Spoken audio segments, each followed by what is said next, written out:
오늘은 예배 때 이야기한 대로 성령과 교회 굉장히 중요한데, 이 교재는 우리 장전도사가 좀 편집한 게인데 29페이지 성경 본문을 통해서 좀 말씀을 드리려고 합니다. 이 교재 29페이지를 한번 펴보세요.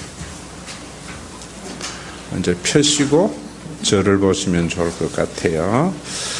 예배 시간에 광고 때도 이야기했지만은 성령에 대한 오해가 너무나 많아요.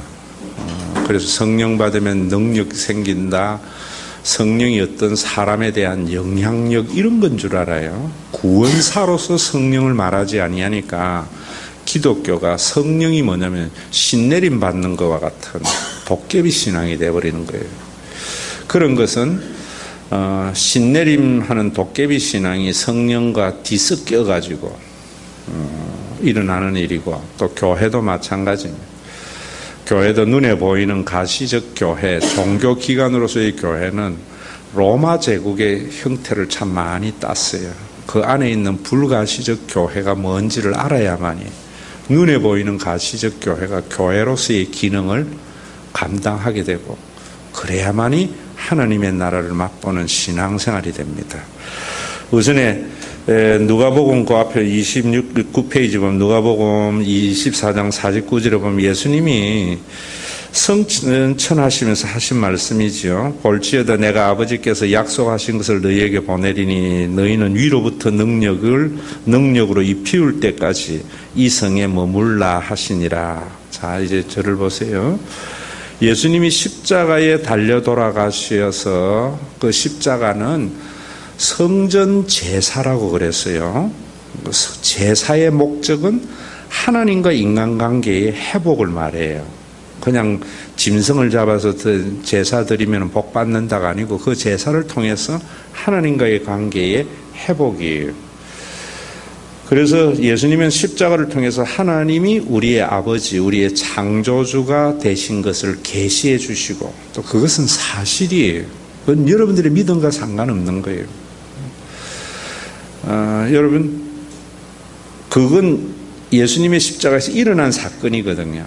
그걸 받아들이는 것이 믿음이에요. 믿는다는 것은 내 소원을 들어준다는 게 아니에요. 그리스도적 사건을 받아들이는 거예요. 그러면은 그다음부터 우리의 삶에 많은 변화가 있다고. 자, 여러분들이 아버지가 내 아버지가 아버지라 아니라고 내가 안 믿는다고 해서 아버지가 아닌 건 아니거든요. 근데 그 아버지를 아버지라 받아들이지 아니할 때는 집안이 지옥이 되어져요. 그 아버지를 받아들이는 순간 똑같은 집안인데 천국이 된다고요. 똑같은 세상인데 하나님을 아버지로 십자가를 통한 그 계시의 사건을 받아들일 때에 그것은 놀라운 은혜의 시작이에요. 그런데 그냥 버려둔 게 아니고 예수님은 그냥 하나님 아버지에게 십자가 지시고 부활하시고 끝난 게 아니고 그걸 믿어지도록 성령을 보내주시겠다 약속을 한 거예요. 2주 전에 설교했던 삼위일체 하나님을 여러분들이 좀 더 한번 설교 들어보시면 돼요. 그래서 오늘 마지막에도 보면 약속한 것이 성령을 말해요. 성령을 보내주시겠다 했는데 그 다음에 보면은 너희는 위로부터 능력으로 입혀질 때까지 하니까 이 능력을 초자연적인 능력으로 해석을 해버려요. 그러다 보니까 성령 받으면은 놀라운 초자연적인 능력을 가진다 이렇게 생각해버린다. 그러니까 요즘 화요일날 또 하더라고. PD 수첩에 만민교회 이재록이 이야기하던데 우리 목사님은 초자연적인 능력이 있어서 손만 대면 병 낫고, 이런 거는 능력에 대한 오해예요. 그건 신내림이라고, 무당신학이라고. 여기 이 능력이 뭔가 다음에 조금 이따 설명할게요. 그리고 사도행전 1장 4절에도 보면 사도와 함께 모이사 그들에게 분부하여 이르시되 예루살렘을 떠나지 말고 내게서 들은 바 아버지께서 약속하신 것을 기다리라. 이 말씀도 가서 전도하는 것이 아니고 능력 받아서 전도해야 돼. 부흥사들이 구원사로 생각하는 것이 아니라 자기 생각을 끼워 맞춘 거예요. 왜 예수님이 성령이 임하실 때까지 예루살렘에 기다리게 했나, 이걸 아셔야 돼요. 그래서 예수님은 성천 왜 하셨는가? 우리가 사도신경에도 고백하지만 우리에게 성령을 보내주시려고 성천하신 거예요.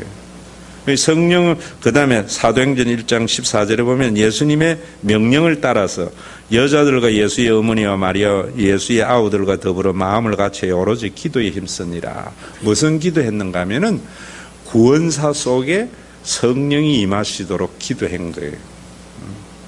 여러분들이 능력이 비울 때까지 하니까 뭐 초자연적인 능력을 받아서 전도한다. 그건 전부 제국적 선교관과 전도관에서 오해한 거예요. 그래서 예수님의 말씀대로 역사적으로요. 자, 여기서부터 좀. 예수님의 약속하신 대로 항상 성경은 약속이 이루어지는 거예요. 약속이 성취된 거예요. 그래서 성경은 언약서, 하나님이 인간에게 하신 약속이라는 거예요. 여러분들이 성경을 보면서 그 약속이 이루어진 것을 보면서 믿음을 가지는 거예요.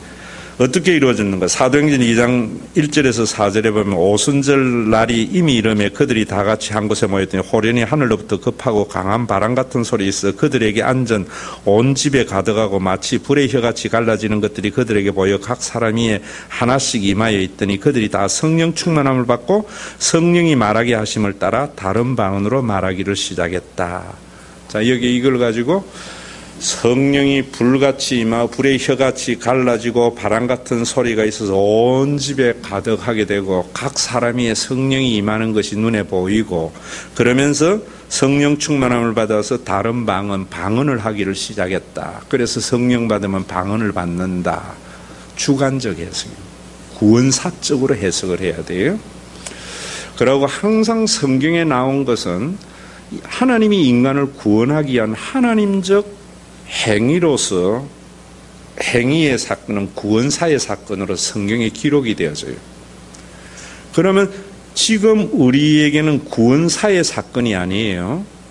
지금은 우리가 그 구원 사건을 받아들임으로 말미암아 그 구원사 속에 일어나는 구원을 우리의 삶에 재현하는 것이 신앙생활이에요. 이 말도 굉장히 중요해요. 지금 한국 교회에 보면 전부 목사님들이 교주같이 되어지는 게 뭐냐면 구원사의 사건과 목회를 혼돈해버리는 거예요. 구원사의 사건은 성경에 기록된 하나님이 하신 것이고 그 사실을 받아들임으로 말미암아 우리 속에 그 구원사의 사건이 실현되어지는 것이 신앙생활이에요. 이거 여러분들 정확하게 기억해야 돼요.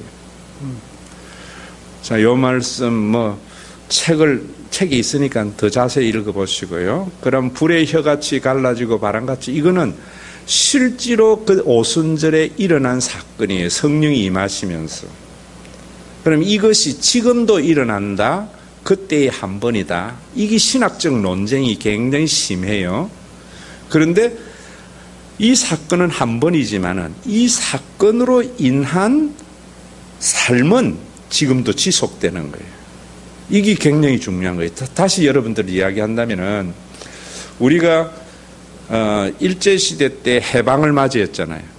1945년 8월 15일 날 해방은 한 번이에요. 그리고 우리가 날마다 8월 15일 날 그걸 재현하는 게 아니라고.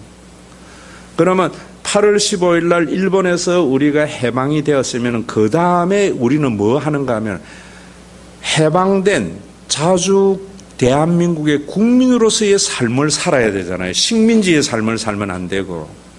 이제는 우리는 일본의 식민지의 통치를 받아서 식민지 건성으로 살면 안 된다고.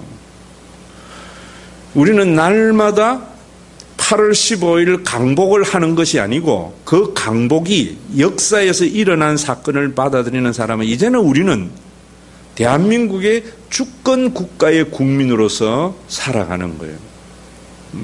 그래서 국민으로서의 의무를 감당하고 국민으로서의 권리를 누리며 사는 삶. 이게 8월 15일 이후의 대한민국 국민의 삶이라고. 그러면 오순절의 사건도 마찬가지예요. 오순절에 성령이 임하심으로 말미암아 우리는 하나님이 우리의 아버지 되는 삶이 거기에서 일어났는데 그걸 받아들임으로 말미암아 우리는 그 삶을 하나님의 백성다운 삶을 살아가는 거예요. 이걸 가지고 맨날 8월 15일 날 흙다시 만져보자, 바닷물도 춤추자, 대한독립 만세, 이것만 한다면 웃기는 삶이잖아요, 여러분. 지금도 우리는 자주 독립국민으로 살아야 된다고 하면서 저 병천 저기 상거리에 앉아서 뭐 한복 입고 뭐 대한독립 만세 하면서 유관수 만세, 이거 재현하라는 게 아니에요. 자주 국민으로서의 삶을 제대로 살아야 될 때 우리는 독립국민 대한민국의 삶을 누릴 수 있다 이 말이에요. 그런데 지금도 그 퍼포먼스만 하려고 하는 것이 오순절에 성령이 임하시면은 불같이, 이런 것은 그 퍼포먼스만 하려고 하는 거라. 이해되셨지요? 이거 구분 못하면은 무당신학 돼버려요. 구원사의 사건과 우리의 신앙은 분명히 다르다. 자, 그래서 실제로 우리 교회가 우리 교회가 2006년 3월 26일 날 설립 예배를 드렸어요. 노회에서 와가지고. 그렇지만 우리 교회는 그때를 두지 않고 오순절에 두는 이유는 그래야만이 우리가 성령이 오심으로 말미암아 이루어진 그 교회를 우리가 지금 어떻게 재현하는가 고민을 하는 것이죠. 그러지 아니하고 13년 전에 개척한 거 하면 아이고 김종국 목사가 개척했기 때문에 우리는 김종국 목사의 목회의 철학을 따라서 살아야, 이럴 때 하면 내가 교주가 돼버리는 거예요. 내 교회가 되는 거예요. 한국 교회가 지금 보면은 전부 목사님들이 자기 교회의 교황 역할 하는 게 그런 거라고. 우리 목사님의 목회가 과연 구원사에 나타난 교회를 지향하는 목회인가, 이 점검이 먼저 있어야 되는 거예요. 이 점검이. 그러지 아니하면은 맹목적으로 순종하게 하면 안 된다고. 그래서 오순절에 실제로 2000년 전에 예수님의 약속대로 성령이 임하였구나, 여러분들이 이래 믿어야 돼요. 성령이 임하셨는데 그 임한 교회는 사도행전 2장 42절에서 47절에 보면은 서로 교제하고 떡을 떼며 기도를 힘쓰며 서로 물건을 통용하고 각 사람의 필요를 따라 나눠주고 마음을 같이하여 성전에 모이기를 힘쓰고 떡을 떼며 기쁨과 순전한 마음으로 음식을 먹고 하나님을 찬미하며 온 백성의 칭송을 받아 주께서 구원받는 사람을 날마다 더하게 하더라. 자, 요것도 오순절에 임한 구원사의 교회의 모습을 우리에게 보여주고 있어요. 그래서 그 오순절에 교회가 탄생함으로 말미암아 교인들은 모이기에 힘쓰고 떡을 떼고 하나님을 찬미하고 자기 물건을 다른 사람에게 나누어 주고 자기 것을 제 것이라 여기는 사람이 없었어요. 그러면 지금도 우리가 교회가 사도의 발 앞에서 모든 재산을 가져다 놓고 우리가 다 공동 소유로 해야 돼, 이단들이 그래 주장하지요.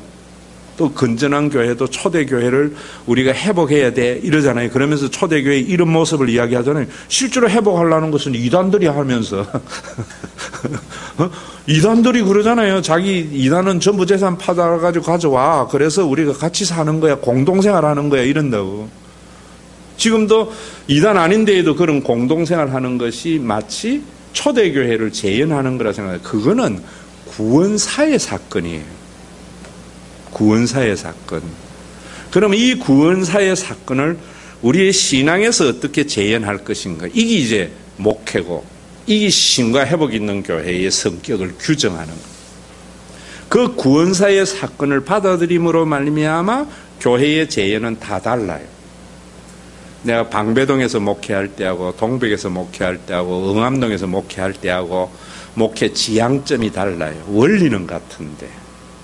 자, 그러면 이런 교회가, 여러분 이걸 보면서 아, 이런 교회가 나타나셨구나, 역사에서 예수님의 약속은 그대로 이루어졌구나, 이래 믿어야 되는 거예요. 자, 그러면서 그 다음에 보면은 그 이루어졌는데 요한복음 1장 그 밑에 보면 자기 땅에 오며 자기 백성이 영접하지 아니하고 영접하는 자 곧 그 이름을 믿는 자 중에 하나님의 자녀가 되는 권세를 주셨으니 이는 혈통으로나 육정으로나 사람의 뜻으로 나지 아니하고 오직 하나님께로 난 자들이다. 자, 이제 다시 보세요. 우리는 선교단체에서 특히 내비게이터의 그 브릿지라든지 아니면은 CCC의 사형리에 의해서 복음 대지를 가지고 영접하는 자, 그 이름을 믿는 자들이 하나님의 자녀되는 권세를 가진다 해서 예수님이 영접해. 그러면 영접한다고 하면 하나님의 자녀에 어떻게 성경에 이래 약속했잖아. 약속대로 이래버리면은 그거는 성경을 이해하지 못한 거예요. 그러니까 나는 하도 귀찮게 보니까 나 예수님 영접해. 이래. 안 그러면 또 괴롭힐 것 같으니까. 영접해 이러면 형제님 이제는 그 영접하는 게 당신이 한 게 아니고 당신 안에 성령님이 하신 거라고 너무 논리의 비약이. 그럼 이 말씀은 뭐냐면은 자기 땀 예수님이 그리스도로서 유대인에게 왔는데 유대인들은 예수님을 영접했어요 안 했어요? 메시아로 안 했잖아요. 왜 안 했어요? 그들이 생각하는 성전과 예수님이 생각하는 성전이 달랐기 때문에 그들이 생각하는 구원과 예수님이 말씀하시는 구원이 달랐기 때문에 그래서 예수님을 영접 안 했는데 이 말은 뭔가 하면 예수님이 행하신 그리스도적 사건을 받아들이는 자, 그 자가 하나님의 아들이다. 이 말씀 갈로 속에 있는 건 유대인은 아니다 이런 말이에요. 유대교 신학으로는 하나님의 자녀가 되는 게 아니다. 예수님을 그리스도로 받아들이는 자가 하나님의 자녀다. 그럼 예수님을 그리스도로 받아들이는 자는 어떤 자인가? 로마서 8장 15절에서 16절에 보면은 너희는 다시는 무서워하는 종의 영을 받지 아니하고 양자의 영을 받은 우리가 아빠 아버지라 부르짖느니라. 성령이 친히 우리 영과 더불어 우리가 하나님의 자녀인 것을 증언하시느니라. 이제 바울의 경험이에요. 자기가 예수님을 영접하기 전 유대교에 있을 때에는 무수하는 종의 영을 받은 거예요. 그런데 예수님을 그리스도로 받아들이고 난 뒤에 어떻게 알았는가 하면 하나님은 우리를 부리는 자가 아니고 염라대왕이 아니고 하나님은 우리를 심판하는 자가 아니고 우리 아버지, 우리를 존재하게 하는 자이구나. 이걸 알았던 거예요. 이걸 어떻게 알게 되는가? 거기에 보면 성령이 친히 우리 영과 더불어 우리를 하나님의 자녀라고 증거한다 그랬잖아요. 자, 여기에 여러분들이 중요한 것이 성령은 왜 오셨어요? 구원사로 따지면은 하나님을 아버지라 부르는 하나님의 가족인 교회를 만들기 위해서. 그렇죠. 성령의 가장 기본, 성령이 구원사에서 이 세상에 오신 것은, 예수님이 이 땅에 오신 것은 십자가에 달려 돌아가셔서 하나님이 우리 아버지 되심을 나타내기 위해서 오신 것과 같이 인간과 하나님과를 화목하기 위해서 온 거지 예수님이 병 고치러 온 게 아니에요. 예수님이 사람에게 복주러 온 게 아니라고. 예수님은 하나님이 아버지 되심을 나타내러 오신 것과 같이 성령이 이 땅에 예수님을 보내주신 것도 우리가 방언하라고 온 것도 아니고 병 고치러 온 것도 아니고 뭐 하라고요? 하나님이 아버지 되심을 증거하러 오신 거예요. 그러면 그 증거하러 오셔서 성령이 우리가 사도행전 2장에 볼 때 뭐 하셨어요? 교회를 만드신 거예요. 그럼 이 교회는 옛날에 인간 사회에 존재했던 모임이 아니라 말입니다. 사도행전 2장에 있는 그런 교회의 모습은 로마 시대와 헬라 시대의 도시 국가들 속에서 도저히 존재하지 않았던 거예요. 그래서 교회를 뭐라 할까 고민을 한 거죠. 이때까지 존재했던 게 아니니까. 그러니까 그 로마 시대, 헬라 시대에 가장 가까운 것이 에클레시아, 마을 공의회였어요. 에클레시아라는 건 마을 공의회를 말해요. 그래서 그 개념을 가져와서 오순절에 임하여서 만들어진 교회에 그 이름을 더 씌운 거라 이 말이에요. 이 부분은 교회가 어떤 것인가 조금 이따 내가 또 설명을 해줄 거예요. 에클레시아. 그러면은 이 전혀 새로운 교회를 통해서 우리는 무엇을 알게 되어져요? 교회를 통해서 종교적인 가업을 성취하는 것이 아니라 여러분들이 교회를 통해서 하나님이 나의 아버지 되신 것을 경험하는 거예요. 이해되셨습니까? 제일 중요한 거예요, 교회가. 자, 다시 이야기해. 성령은 교회를 만드시러 오셨고, 성령에 의해서 만들어진 교회는 예수님의 십자가에서 하나님의 아버지 되신 것을 경험하는 거예요. 자, 여러분들이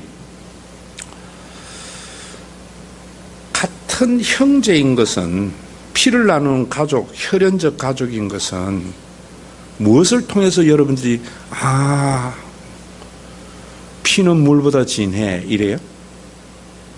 가족으로서의 같은 운명체적인 삶을 통해서 처음에는 힘들었다가도 피는 물보다 진해요 이러잖아요.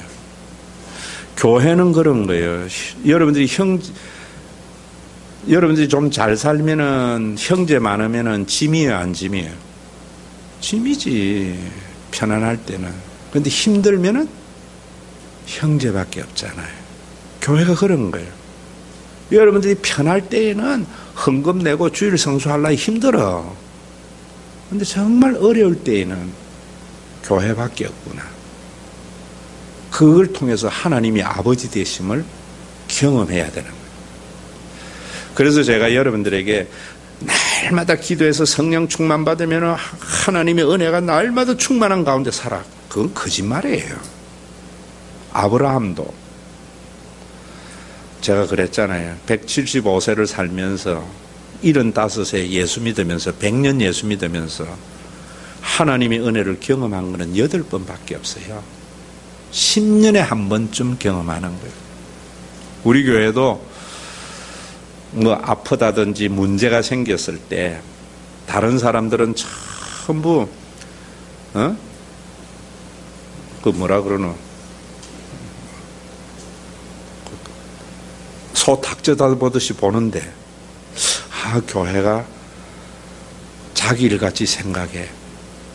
그럴 때에 뭔가 하면 하나님 아버지 함께 모이는 가족이 이런 것이구나, 이런 경험을 10년에 한 번은 경험해야 되는 거예요. 그런데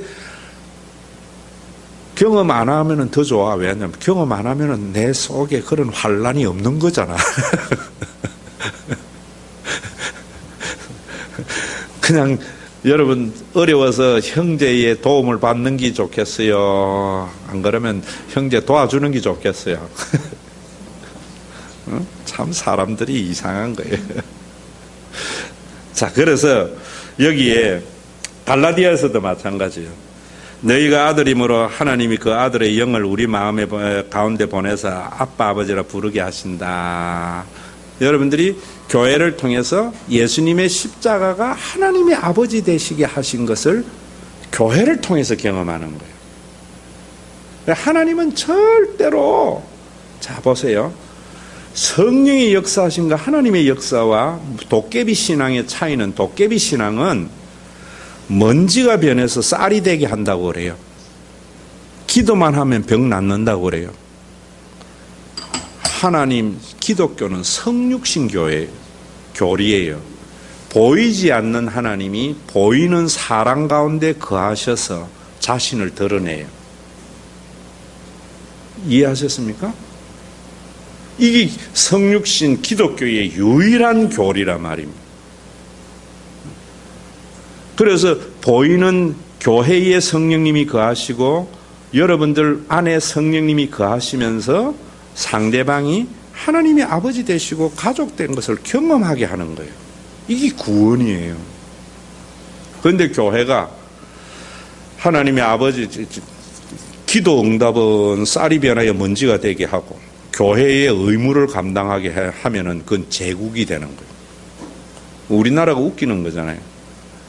세금은 내놔놓고 국가가 국민을 위해서 해야 할 의무는 안 하니까 어려운 거예요. 그건 유교 국가예요.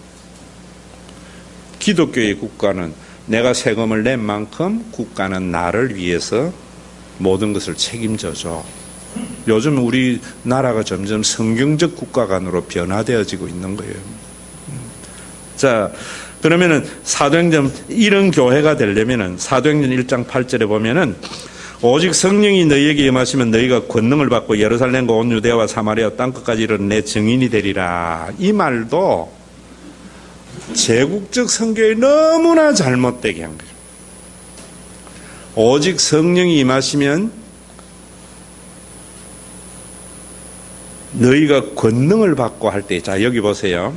성령이 임하시면 권능을 받는다고 이야기할 때 이 권능은 초자연적인 능력이라 생각해요. 그럼 방언받고 병 고치는 은사받고 이런데 이 권능이라는 헬라어의 말은 두나미스예요. 헬라어의 두나미스는 무슨 말의 어원이냐 하면은 다이나마이트의 어원이에요. 그러면 다이나마이트가 하는 일이 뭐예요? 기존의 것을 해체하는 게 다이나마이트예요. 그러면 성령이 임하시면은 내가 예전에 가지고 있던 가치관을 해체해버리는 거예요. 예전에 가지고 있던 가치관이 뭐예요? 이기적인 가치관. 모든 사람이 나를 위해서 존재해야 되고 내만 잘 되기를 바라는 그 가치관이 무너지고 이제는 타인을 섬기는 새로운 질서의 가치관이 생기는 거예요. 그게 어디에? 사도행전 2장에 보니까 그랬다 이 말이에요. 이해되시지요? 왜 성령님이 오셔야 되는가? 내 이기가 무너지도록. 그럼 내 이기가 무너져야 할 이유는 어디 있어요? 그래야 세워진 공동체를 통해서 내 삶이 평화가 임하기 때문에. 자, 여러분 우리나라가 보세요. 지금 정말 지금 우리가 새로운 그런 부분들이 많이 시도가 되는데 독립운동 한 후손들은 거짓골 못 면하고 친일파는 잘 먹고 잘 살고 나를 위해서 내가 잘 살아야 할 이유를 모르잖아요. 나라가 나와 내 후손들을 책임진다고 할 때 이 나라는 절대로 주권을 빼앗기면 안 돼. 그럴 때 이 공동체 의식, 이기적인 마음이 사라지는 거잖아요. 성령이 왜 오셨는가? 바로 교회가 교회다워지려면은 오순절에 임한 그 성령으로 인하여 자기의 가치관이 해체가 일어나야 되는 거예요. 그리고 세상의 질서는 힘이 있는 자가 힘이 없는 자가 힘이 있는 자를 섬기는 질서예요. 이 가치관이 해체가 되는 거예요. 그래서 제가 설교할 때 뭐라 그래요? 희한하잖아요, 여러분. 가족에는 결혼하고 나면은 받는 자식은 늘 불평인데 주는 부모는 행복해야 하네요. 참 희한하잖아요. 내가 자식일 때도 내 아버지가 다 줘도 나는 늘 불평불만했어요. 근데 내가 아버지가 돼가지고는요, 내가 고생한 거 다 주고 나는 지금 이 양복도 15년 됐어요. 우리 애들은 전부 신상 있는데 그래도 행복해. 희한한 거예요. 그리고 또 여러분 보세요. 가족은 회사하고 달라요. 회사는 신입사원이 고참을 섬겨야 돼요. 그런데 가족에는 부모가 자식에게 종로로 돼요. 진짜 가족은 누나가 동생을 돌보고 종로로 돼요. 이 질서가 생긴 거예요. 사도행전 2장에. 이거 못 보면 아무것도 안 되는 거죠. 이걸 못 보면. 그러면 교회가 목사님을 섬겨야 되고 장로님 섬겨야 되고 교회 믿으면 더 많은 것을 가지게 되고 이러면 회사가 돼버리는 거예요. 교회는, 가정은 여러분 보세요. 가정은 제일 약한 자를 위해서 존재해요. 희한하잖아요. 가족은, 회사는 스펙이 똑같아야 돼요. 그래서 이 스펙이 안 맞으면 우리 회사에 도움이 안 돼. 잘라내요. 그래서 저는 제자 훈련을 10년 동안 하다가 이거는 회사원을 만드는 거구나. 제가 포기했던 거예요. 어떻게 사람이 다 같을 수 있어요? 제가 10년 해보니까 우리 장대상 지사 같은 사람은 큐티 하면 하라니까 계속 하고요. 우리 김현우 선생 같은 사람은 큐티 하라 해도 10년 해도 안 돼. 왜? 창의적인 사람이거든. 이제 그 예를 들어서 이야기한다면은 기질의 문제거든요. 집에 가보세요. 자식들 다 달라요. 그 다양성이 하나로 가족이라는 걸 중심으로 해서 하나 되게 하는 거예요. 교회는 죽어도 교육이 안 되는 것도 있는가 하면은 어떤 사람은 오자마자 말 잘 듣는 사람도 있고, 교회는 헌금 많이 하는 사람이 있는가 하면 어떤 사람은 또 시간 내는 사람도 있고, 다양한 사람이 한 가정을 이루어야 되는데, 오늘 우리 한국 교회는 시간도 많이 내야 되고 헌금도 많이 해야 되고 재능도 많이 해야 되고 전부 슈퍼맨 요구한다고. 그러니까 여러분들이 교회 생활하면 힘들죠. 그건 구원사의 교회를 지향하는 게 아니에요. 구원사의 교회. 그런 종교, 여러분 그런 회사는 누구만 좋아요? 사장만 좋지. 그런 교회는 누구만 좋겠어요? 그건 내가 말 안 할란다. 가족은 누구만 좋아요? 가정은 자식들이 좋죠. 부모는 힘들어요. 진짜 교회는요, 목사님은 힘들고 장로님은 힘들어요. 교인들이 좋아해야 돼, 행복해야 돼. 근데 우리 한국엔 지금 뒤바뀌어 있잖아요. 왜? 구원사의 교회를 제국적 교회로 만들었기 때문에, 인간이 만든 종교가 되어버렸기 때문에. 자, 이 성령이 권능 아시겠죠? 권능. 그래서 오늘 내가 설교하면서도 이야기했잖아요. 제가 아는 그 장로가 아프리카에 가서 전도를 하는데 빵을 주니까 20명이 120명 금방 돼버리는 거예요. 종교적인 가업이 성취가 된다고 해서 그게 교회입니까? 아니에요. 빵을 받는 사람이 빵을 주려고 하는 사람이 되어야 되는데 주려고 해 없잖아요. 그럼 뭐해요? 이젠 지 것만 챙기는 게 아니라 다른 사람이 먹을 수 있도록 타인을 배려하는 마음, 이런 것들이 성령이 우리 속에 나타난 권능으로 역사할 때 나타나는 거죠. 역사할 때 해체가 일어나는 거죠. 자기만 하는 거죠. 가족도 마찬가지로 성숙되면은, 옛날에는 엄마 아버지 먹는 게 어디 있어요? 뭐 집에 들어가면 뭐 제일인데 철 들면은 뭐 하게 돼요? 이제 엄마도 맛있는 거 드세요. 그게 성령의 권능으로 나타나는 것이, 그게 성화라 말입니다. 성화. 제일 힘든 게 뭡니까? 가족에서 장애인을 비하하려고 하는 것이 아니라 정신박야가, 육체는 커서 힘이 있는데 지만 알아. 그럼 온 가족이 힘들어요. 교회에 다니면서 연조는 많아가지고 알 거는 다 아는데 지만 알아. 힘들어요. 모든 교회가 힘들고 제일 힘든 게 목사예요. 자, 권능 이해되셨죠? 그리고 교회는 왜 존재해야 돼요? 하나님이 아버지 되신 것을 경험하게 하기 위해서. 그래서 그 뒤에 이런 말을 하는 거예요. 내가 아버지께 구하겠으니 그가 또 다른 보혜사를 너희에게 주사 영원토록 너희와 함께 있게 하리라 라고 말을 할 때, 자, 여기 보세요. 보혜사는 사람들이, 이제 이 교회에 오래 다닌 사람들 용어를 알아요. 보혜사는 헬라어가 아니고 한자 말이에요. 보혜사는 성령이라는 게 아니에요. 예수님이 보혜사예요. 성령은 또 다른 보혜사예요. 그러면 또 다른 보혜사를 오게 주어서 너희와 뭐 하게 한다고요? 예수님이 함께 하게 한다 그랬잖아요. 그러면 성령님이 왜 오셨는가 하면은 예수님이 하나님이 아버지이신 것을 우리가 깨닫는, 함께 하는 것을 알게 하도록.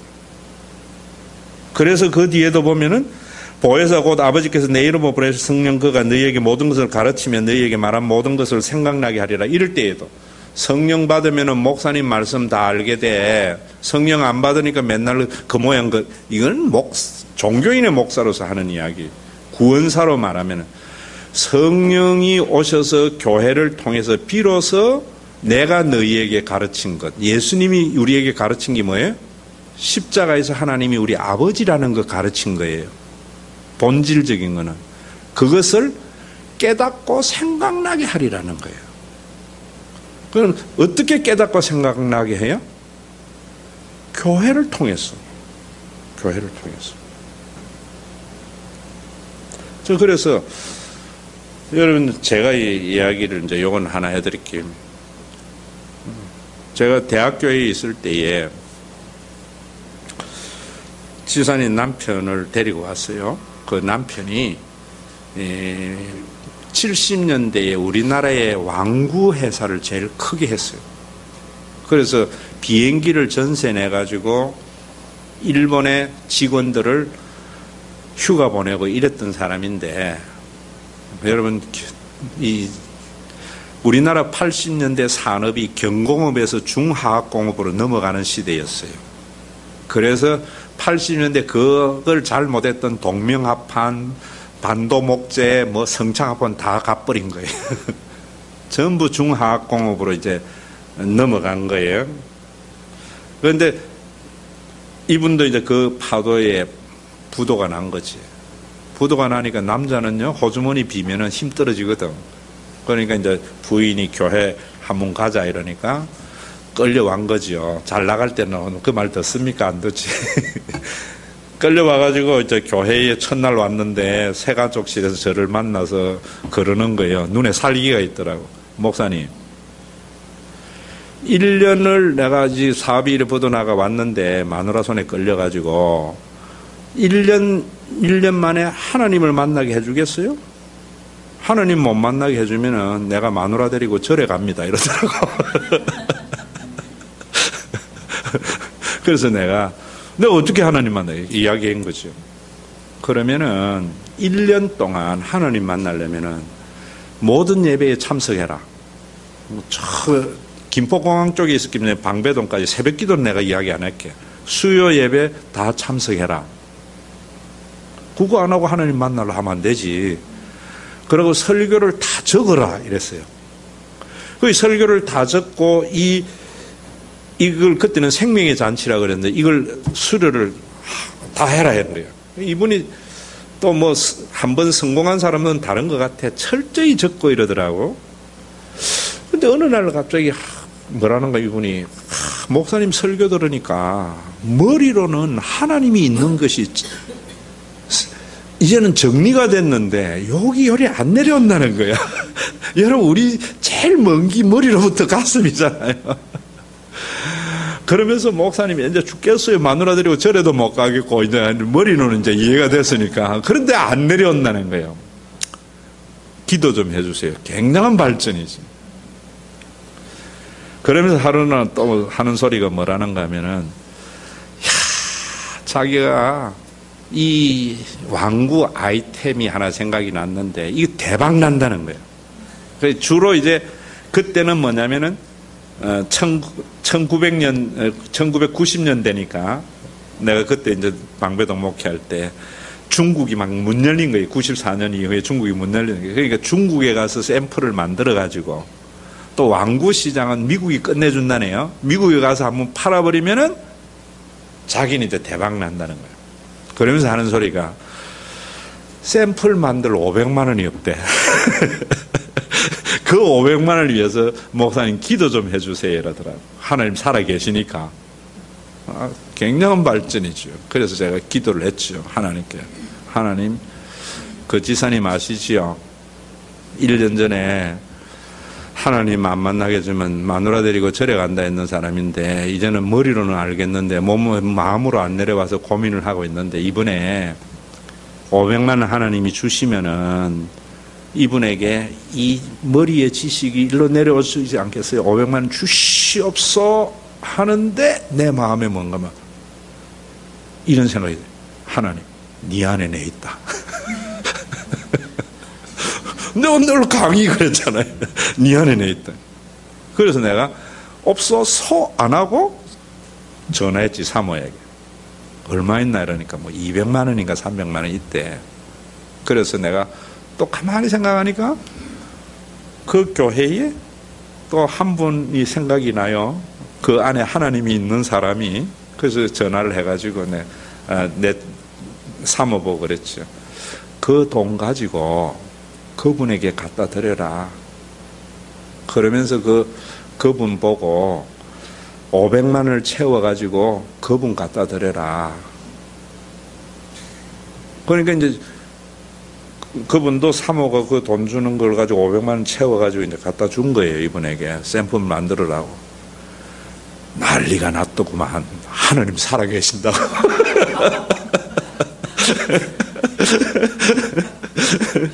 할렐루야 하면서. 그런데 중국에 가서 이제 샘플을 만들었는데 쫄딱 망해서 그거 날렸어. 지금도 안 갚아줬는데. 그런데 지금도 그분 신실하게 예수 믿어요. 그 경험을 통해서 예수님이 하나님이 아버지 되심을 알았고 교회가 존재해야 할 이유를 알았던 거죠. 여러분, 사람의 감정은 들어서가 아니라 경험에서 감격이 오잖아요. 우리 하나님은 절대로 성령이 그렇게 하는 게 아니고 하나님의 아버지 되심을 교회를 통해서 경험해서 우리는 구원의 기쁨을 누리는 거예요. 또 그런 것도 주는 자의 행복은 자꾸 해보면 행복을 느껴요. 이게 성령론과 교회론이에요. 그런데 우리 한국에는 성령 받으면 뭐 병 고친다, 방언한다, 전부 무당신학이에요. 교회는 또 뭐 선교해야 된다, 율법 지켜야 된다, 종교기관이에요. 자, 구원사의 사건 이해되셨죠? 그래서 그 요한복음하고 그 뒤에 보면 이제 고린도전서 12장 13에 우리가 유대인이나 헬라인의 종이나 자유자나 다 한 성령으로 세례를 받아 한 몸이 되었고 다 한 성령을 가지게 되었느니라 하면서 고린도전서 12장 26절에 보면 한 지체가 고통을 받으면 다른 지체가 함께 고통을 받고 한 지체가 영광을 받으면 모든 지체가 함께 즐거워하느니라. 자, 여러분 보세요. 내 아들이 대학 들어갔는데 내가 더 좋아. 그죠? 누나가 더 좋아해. 그게 피의 힘이지. 교회는 내 말고 다른 사람에게 좋은 일이 있는데 모두가 좋아해야지. 그게 교회예요. 한 사람이 아프면 모두가 아파해야 돼요. 그래서 우리 교회는 겨자시험금이나 이런 것들 하나 하는 이유가 거기에 있는 거예요. 그러고 여러분, 저는 우리 교회에서 누가 성숙된 사람인가 보는 거는 어려운 사람 보고요, 눈물 흘려주고 손잡아주는 건 아무나 해요. 그건 측은지심으로도 해요. 진짜로 가족은요, 좋은 일이 있을 때 나보다 더 좋아해줘야 돼요. 그게 가족이에요. 제가 살아보니까 정말 가족은 뭔가 하면 좋은 일에 친구들은요, 남은 축하한다 해놓고 속으로 짜식 이런다고. 정말 한 가족이 된 사람은 좋은 일을 자기와 같이 기뻐해 줄 수 있는 것. 저는 우리 교회가 그런 교회 돼야 된다. 그런데 대부분 남은 시기해요.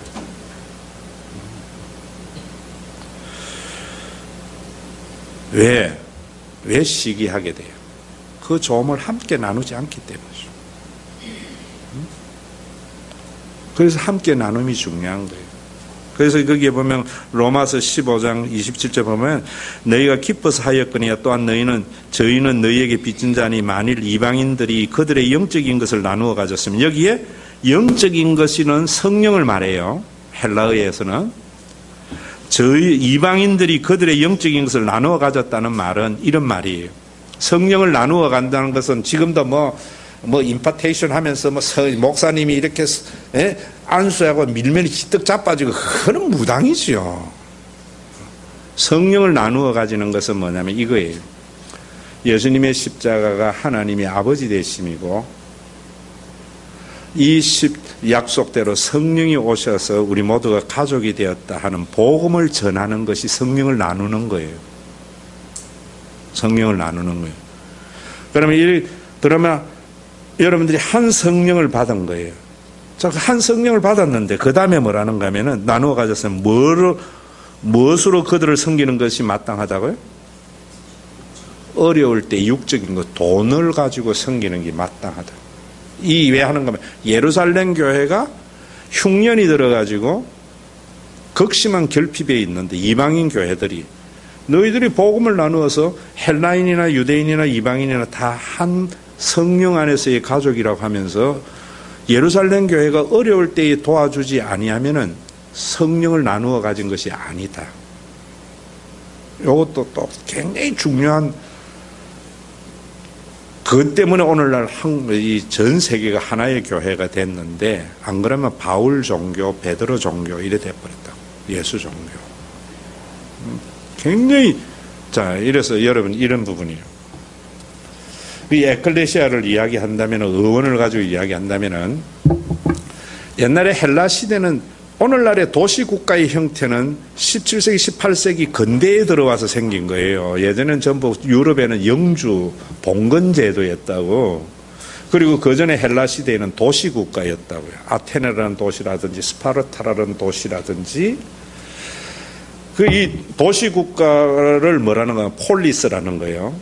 도시국가 폴리스라고 이야기하는데, 아테네에서 여러분들이 대표적으로 아는 게 아테네와, 저도 대표적으로 아테네와 스파르타잖아요.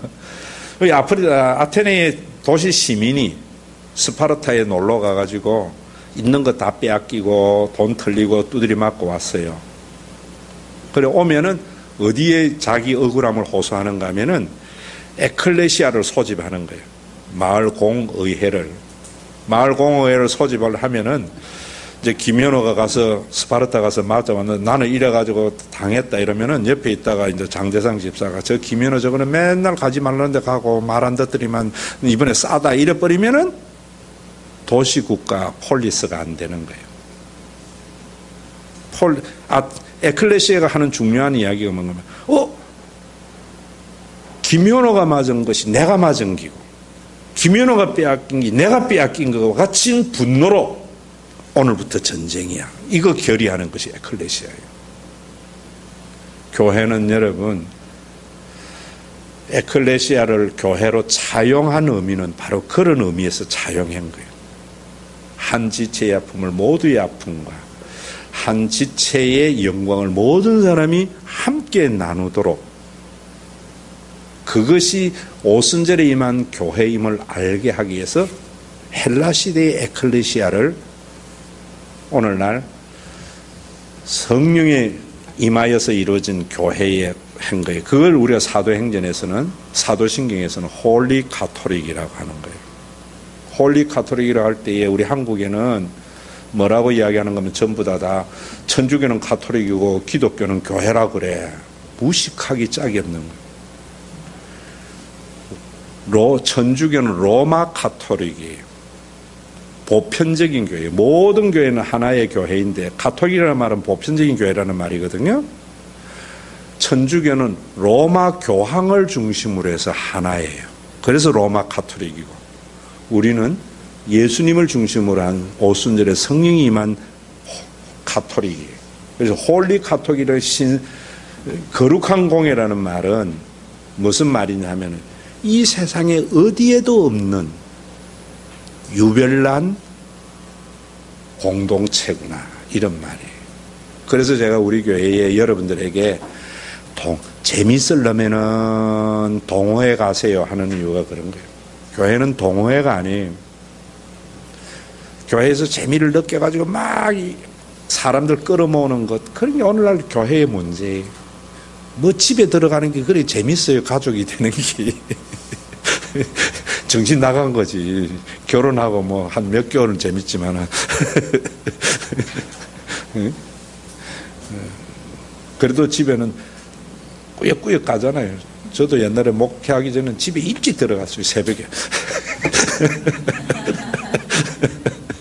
괜히 돌아다녀. 그래도 동호회나 뭐는 다 끊어져도 가족은 아직 존재해. 그리고 교회는 동창회가 아니에요. 친한게 아니에요. 가족이 뭐 친해요. 왼수지. 그래도 끝까지 가잖아요. 가족은. 교회는 재밌는 것도 아니고 친밀한 것도 아니고 그저 예수님이 만드신 하나님의 아버지 되심을 알아서 상대방이 가족인 줄 알아서 주의 재림의 그날까지 함께 가도록 사랑의 마음을 부어줬는데 그 사랑은 오래 참고 이번 고난주간에 새벽기도 했던 사랑장 고린도전서 13장이에요. 여러분 우리 교회에 다니면은 성령 여러분들이 교회를 통해서 어려운 일을 당했을 때 아버지 되심을 경험해야 돼요. 그럴 때에도 이번에도 제가 그랬잖아요. 여러분들 한 명단 보려고 그래요. 절대로 겨자씨는요 부담스럽게 하면 돼요. 10,000원 내면 어때요? 1,000원 내면 어때요? 10,000원도 안 내고 1,000원도 안 낸 사람은 우리 교회 교인 아니겠지 내가 볼 때. 1,000원도 못 내는 사람이 어디 있어요? 그 이상 많이 내려면 메시아 망상이에요. 하나님 앞에 내 능력껏 하면 돼야죠. 우리 교회에 만약에 어떤 분이 1억이 필요하다. 그러면 1억 도와주는 게 아니에요. 그러면 같이 망해요. 형제 하나 어렵다고 여러분 온 가족 형제가 다 달라들 때는 온 집안이 망해요. 어려울 때에 내가 데미지 있지 않을 정도면 주면 돼요. 1억이 필요해도 다른 교인들이 데미지 있지 않는 것이 300만 원 밖에 없으면 300만 원만 주면 되는 거예요. 그게 가족이에요. 교회 다 해결하는 게 아니에요. 그 대신에 가장 중요한 것은 교회를 통해서 하나님의 아버지 되심을 경험하고 교회는 한 사람의 아픔을 함께 나누고 한 사람의 기쁨이 모두의 기쁨이 되는 그런 교회. 제가 이 책에는가 어디에는 써놨는데 의정부 고아의 이야기 하면서 마칠게요. 제법 한 10몇 년, 20년 가까이 됐겠네요.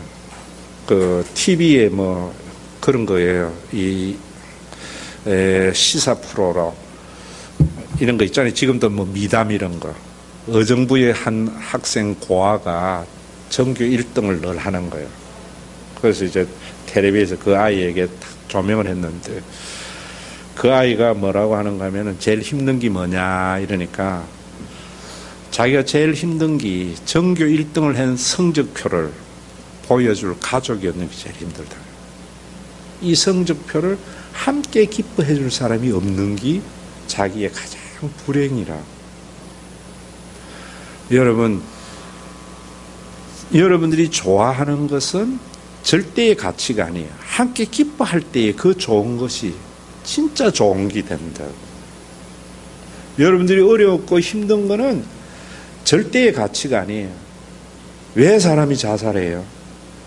내 마음을 함께 나눌 사람 한 사람이 없기 때문에 자살하는 거예요.